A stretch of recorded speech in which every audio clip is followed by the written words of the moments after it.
My name's Eli. I'm 28, and for as long as I can remember, I've been the other one. Not the golden child, not the favorite, just the one who was there. My younger brother Mason, he was the prize. The golden boy, star soccer player, straight-A student, all-around mom and dad's little trophy. And me? I was the guy who fixed his car when he crashed it. The one who paid off his parking tickets so our parents wouldn't ground him from Cancun. The guy who made excuses when he skipped holidays, just to keep the peace. They'd call it being a good older brother. I called it being invisible with a wallet. It was easier when I lived out of state. I moved to Chicago right after college, took a job in IT, and slowly built something decent. I had a studio apartment, a reliable income, a quiet life. But every time I visited home, usually for birthdays, weddings, or when mom missed me, I became the extra, the plus one to my own family. Conversations circled around Mason, his promotions, his new girlfriend, the charity run he'd done last fall. Even when I shared news, like my recent promotion to senior analyst, it barely earned a blink. My mom smiled, polite but distracted, already shifting topics to Mason's upcoming business trip to Dubai. My dad grunted something about tech jobs not being real work, then changed the channel to the football game. Still, I kept showing up. Not because I believed it would change, but because I thought maybe, just maybe, they'd see me, appreciate me, or at least acknowledge I was trying. I brought gifts every Christmas. Covered part of their mortgage during COVID when things got tight. Transferred Mason $500 here, $300 there, always just until Friday, and always with a thank you text that felt copy-pasted. My parents never asked where the money came from. They assumed I was doing fine. You don't have a family of your own, Mom once said. You can afford to help your brother. Then came my dad's 60th birthday. It was a backyard barbecue, nothing fancy, just family and neighbors and cheap paper plates stacked with burgers. I flew in for the weekend, spent half a Friday night helping Mom hang decorations, even paid for the cake when she realized the one she ordered was too small. Saturday rolled around, and by noon the house was packed. Mason arrived fashionably late, as always, waltzing in with a new watch and his girlfriend Tessa, who just launched a YouTube channel about minimalist living while wearing $400 sandals. My dad lit up when he saw him, hugged him, laughed like a man who hadn't smiled in weeks. Then he looked at me, nodded once, and went back to Mason like I was a neighbor who brought chips. Dinner came. Drinks flowed. People gathered around the fire pit, trading stories and teasing each other in that surface-level way families do when there's unresolved tension buried under decades of silence. That's when it happened. Someone, maybe my cousin Jake, who had a few too many drinks, asked me what I'd been working on. I told them about a new security system I helped design for a logistics firm, how it was saving them thousands monthly. The conversation barely lasted a minute before Mason jumped in, talking about some deal he closed last week. My dad clapped him on the back, grinning. "That's what I'm talking about," he said, beaming. "Now that's how you make a real difference." I laughed. Not out of joy, out of that hollow, bitter disbelief that settles in when you realize you'll never measure up. "Guess all I'm good for is paying the bills, huh?" I joked. My dad turned, drink in hand, and said it loud enough for the whole patio to hear. "You've always been a drain, Eli. Your brother's the one who actually matters." The world didn't stop spinning. Nobody dropped their drinks or gasped in horror. A few people laughed awkwardly. Mom tried to shush him, but it was too late. My stomach dropped, not because I was surprised, but because for once he said it out loud. I didn't make a scene. I didn't yell or storm off or throw a drink like in the movies. I just stood there for a second, nodding slowly, then walked inside, grabbed my suitcase, booked an early flight back to Chicago, and left. No note, no goodbyes, just silence. The days that followed were oddly peaceful. No texts, no calls, no fake check-ins or "how are you?" from relatives trying to play neutral. I went back to work, focused on myself, canceled the monthly auto transfer I'd been sending Mason just until he gets on his feet. Cut off the family plan I'd still been paying for, including the data Mason used to stream music at the gym. Logged out of the shared Netflix I'd been letting them all use. Quietly disappeared from their financial lives, one subscription at a time. 3 weeks passed. Then one night, while I was making dinner, my phone buzzed. "Mason." A text, short and annoyed. "Why did you stop sending me money?" I stared at it for a minute, then typed. Didn't want to waste it on someone who already had everything that mattered. I never hit send so fast in my life. After that, things got interesting. My mom called a few days later. I didn't answer. Then came a flurry of texts, first concerned, then guilt-trippy, then angry. You're being immature. We're family. Mason needs you right now. I ignored them all. I wasn't being cruel, I was just done. But what I didn't expect was how fast things would unravel without me. It started subtly, little signs that the scaffolding I'd been quietly holding up for years was buckling now that I wasn't there to keep it steady. The first call came from my aunt, Linda. She never really picked sides, just floated in the background with her passive shrugs and polite nods. But this time, she wasn't so neutral. Eli, she said, after I let her call go to voicemail and she tried again immediately. Your mom's in tears. She says Mason's behind on rent and she and your dad are dipping into their savings to help. What's going on? I didn't answer right away. I just sat there, staring at the wall like it might give me permission to finally say what I'd swallowed for years. I stopped helping, I said flatly. Guess that means it was never really Mason's money to begin with. She was quiet for a second, then sighed. You know how they are. They don't think about the consequences until they're buried in them. Maybe that's the only way they'll learn, I replied, and hung up. After that, it got worse. Or better, depending on your perspective. Apparently, without the $500 I used to send Mason every 2 weeks, he missed his rent 2 months in a row. His credit card bills started stacking. Tessa, whose idea of hard work was editing her own thumbnails, dumped him the moment his Venmo started bouncing. She posted a tearful breakup video titled, Leaving a Toxic Relationship, My Truth, that got more views than all her previous content combined. The irony wasn't lost on me. Then came the part no one expected. My parents' finances started crumbling. When I was younger, my dad used to brag about how real men handle money without whining. What he didn't mention was that his handling came with a lot of silent help. Like the $800 I slipped him every Christmas for house repairs. Or the loan I repaid quietly on his behalf when he defaulted after a failed business venture 5 years ago. Because, as my mom said, he doesn't need the shame. Now, without me in the background cleaning up their messes, things weren't so clean anymore. Their internet got cut off. Mom had to cancel her book club when they couldn't host anymore. Dad's truck was repossessed. Apparently, he'd been using Mason's name to open lines of credit, something no one admitted until the collectors started calling him. The part that twisted the knife? No one came to me for help. Not directly.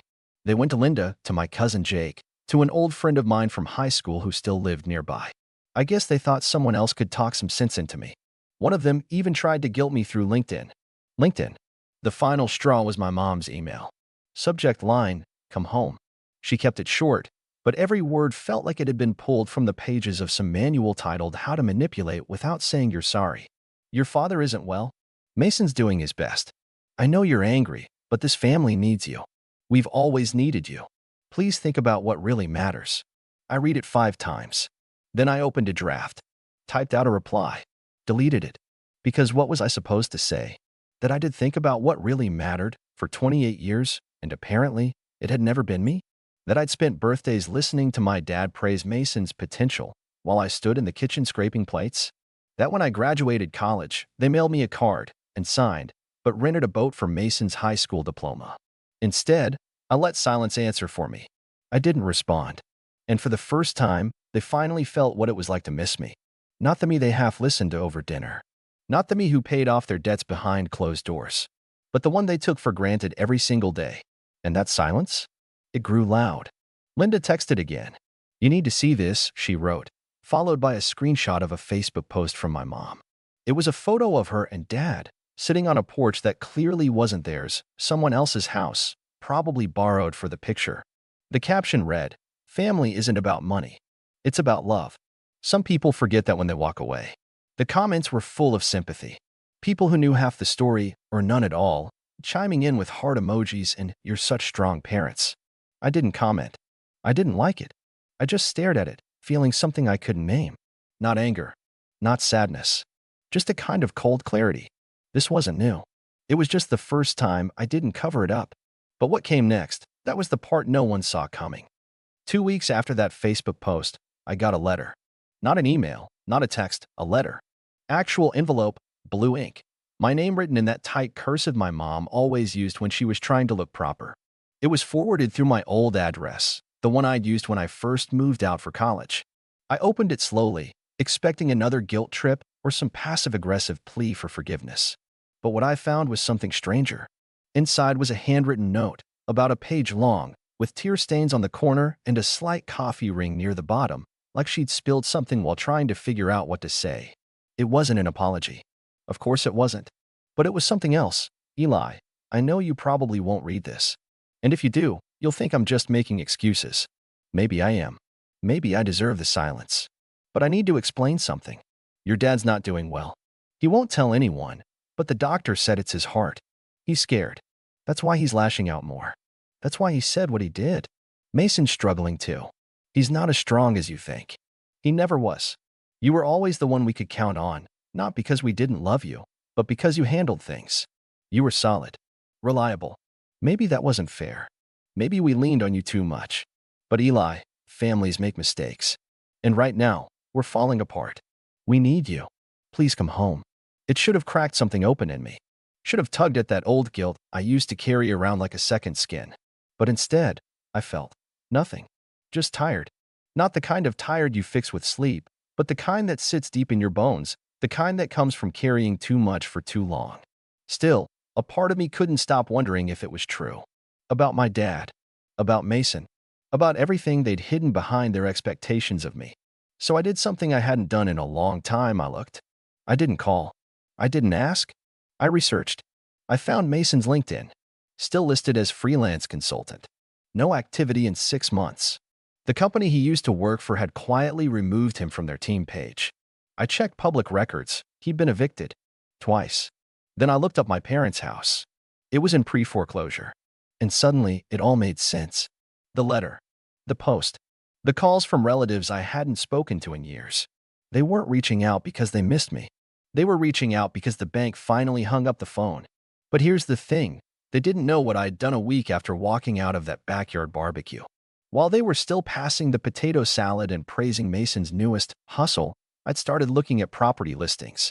Specifically, their neighborhood, their block. And I'd bought a house. Not to live in. Not to rent. Just to have. It was 2 doors down from theirs. A fixer-upper. Needed a new roof and some foundation work. I paid in cash. Set up renovations under a holding company with no traceable connection to me. Changed the mailbox. Even parked an old junker in the driveway to make it look abandoned. They never noticed. But they would soon. Because while they were scrambling to figure out why the bank was no longer patient, why the bills kept piling up, why Mason's safety net vanished, something else was quietly moving into place. And it all came to a head on a rainy Wednesday. I was working from home when the call came in. Unknown number. I let it go to voicemail. A few minutes later, another one. This time from my mom. I picked up. Her voice was shaky. Desperate. Eli, she said, someone bought the house next door. It's you, isn't it? I didn't say anything. Just let the silence stretch. I saw your name on the permit, she said, voice cracking. You've been here this whole time? Watching us. Still, I said nothing. I don't understand. Why would you? Finally, I spoke. Calm. Steady. Like I practiced it. Because I wanted to see what happened when the drain stopped carrying the weight. She started to cry. Not sobbing. Not dramatic. Just quiet, broken sounds. Eli, we're losing everything. You already lost me. And I hung up. But it didn't stop there. Because what came next was the fallout. Mason, who hadn't worked a steady job in over a year, tried to spin the story online, claimed I was cutting the family off out of spite. Posted a now-deleted tweet calling me toxic and abusive. But I had receipts. Not literal ones. I never needed to post screenshots or bank transfers. People remembered. The cousin whose college books I bought. The uncle whose hospital bill I covered. The niece I sent a laptop to during lockdown. They reached out. Quietly. We didn't know, they said. We're sorry. I didn't need an army. I just needed them to finally see. And now, as foreclosure signs go up and the family group chat goes silent, I sit on the porch of that little renovated house down the street, sipping coffee and watching them scramble. Not out of cruelty. Out of clarity. Because sometimes, the only way to teach people what you're worth is to let them feel your absence. But just when I thought the story had settled, when I thought they'd learned the lesson, an envelope arrived. This one wasn't from my mom. It was from Mason. Inside? A check. Signed. And a note that simply read, "You win." But that's when I realized he still didn't get it. Because this was never about winning. And what I did next changed everything. I stared at that check for a long time. It wasn't much, barely enough to cover a month's rent in a half-decent city apartment. But the message behind it said everything. You win. As if this had all been a contest. As if finally being seen, finally being valued, finally choosing myself, was some petty game I had to win. That's when it hit me. He didn't understand. None of them did. I wasn't trying to prove a point by walking away. I wasn't looking for revenge. I wasn't even trying to hurt anyone, though I won't pretend their pain didn't feel like justice sometimes. No, I was just done. Done being their emotional ATM, their unpaid fixer, their afterthought. Done being the guy they only noticed when something needed to be paid, covered, or repaired. But even in their collapse, they couldn't let go of the idea that I was the problem for finally letting go. Still, I didn't tear up the check. I didn't frame it, either. I slid it into the back of a drawer, unopened. Let it sit there like a fossil from a life I used to live. And then I did something they never expected. I moved on. I sold the house next to theirs. Didn't even visit it during the sale. I let a local investor take it, and last I heard, he planned to tear it down and build something new. A clean slate. That felt right. I didn't want to keep watching them unravel. I didn't want to keep score from the shadows. I wanted to build a life where I mattered. Not because I was useful, not because I was dependable, but because I existed. So I started saying yes to things I used to put off. I booked a trip to Iceland, just me, a camera, and no itinerary. I signed up for cooking classes because I was tired of microwave meals and lonely dinners. I even joined a local hiking group, something I used to roll my eyes at when coworkers invited me, thinking, why would I waste a Saturday morning with strangers? Turns out, strangers can become something better than family. Some of them did. A few months into this new rhythm, I met Danny.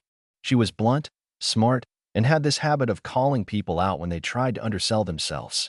She noticed I always introduced myself by my job title first. You're not your job, she told me once over coffee. Unless you want to be, but that's a pretty small box to live in. We started slow, coffee, walks, late-night calls that bled into early morning silence. And for the first time in years, I didn't feel like I had to prove anything to earn someone's affection. I didn't have to fund someone else's dreams just to be invited to their table. With Danny, I just was. One evening, nearly a year after I walked away from my family, I got a call. Blocked number. I let it ring. A voicemail followed. My dad. His voice was hoarse, slower than I remembered. He sounded smaller. Eli. I don't know if this number still works. I don't even know what I'm trying to say. I miss you. Your mom does too. Mason. Well, he's figuring things out. But I was wrong, son. I was wrong for a long time. And I know saying that now might not matter. But if you ever want to talk, I'll be here. I didn't cry. I didn't smile, either. I just sat there, holding the phone, listening to a man who had spent a lifetime measuring love and usefulness, finally realizing that the cost of his pride was silence. I didn't call back. Not then. I waited. A week. Then two. Then one Sunday, while Danny and I were folding laundry in our new apartment, I said, I think I might write him. She looked up. Because you want closure? No, I said. Because I'm ready. The letter I sent wasn't cruel. It wasn't cold. It wasn't dramatic. It was just honest. Dad, I got your voicemail. I've spent a long time trying to understand why things were the way they were. I'm not writing to make you feel guilty. I just want you to know that I needed to leave. I needed space to figure out who I was outside of who you all expected me to be. I'm not the drain. I never was. I'm not coming back to fix things. But I'm willing to talk. On my terms. If you can accept that, here's my number. I sent it and didn't wait by the phone. I didn't hold my breath. I didn't make room for false hope. I'd built something solid, something separate. I didn't need their apology to move forward. But if they offered it, I'd hear it. Weeks passed. Then one evening, I got a text from an unknown number. Thank you. I don't deserve this chance. But I'll take it. Dad, we met for lunch a few days later. Just him and me. No declarations. No sweeping redemption arcs. Just two people, broken in their own ways, sitting across from each other and trying to talk. He asked about work. About my life. About Danny. He even said her name like it mattered to him, not like a placeholder for some life he thought I should be living. Eventually, he said, I really messed up. I nodded. Yeah, you did. He didn't flinch. Just nodded back. I'm trying to be better, he said. Even if it's too late. It's not too late, I said. It's just not the same road anymore. That's what healing looked like for me. Not forgiveness wrapped in a bow. Not going back to the way things were. But building something new, something smaller, slower, sturdier. As for Mason, we didn't talk for a while. I heard through the grapevine that he picked up a steady job, something stable. No more startup ideas, no more get-rich schemes. Just work. Real work. He reached out eventually. Not with a request. Just a message. I didn't understand what I was asking of you all those years. I do now. I'm sorry. I didn't respond right away. When I did, I just wrote, I believe you. Let's take it one step at a time. And we did. That was 2 years ago. Today, my life doesn't look dramatic. It's not a revenge story or a perfect redemption arc. It's just mine. I go to work. I come home. I cook with Danny. I read. I laugh. I rest. I send birthday cards to my parents. Sometimes we talk on the phone. Sometimes we don't. Mason and I grab a drink once a month. No handouts, no tension. Just brothers trying again, differently this time. The thing is, people don't always get the ending they want. But if they fight for it, if they walk away when the pain gets too loud and choose peace over obligation, they get the ending they need. And I did. Because I'm not the drain. I'm the reason the house stood as long as it did. And now, finally, I'm the reason my own life does too.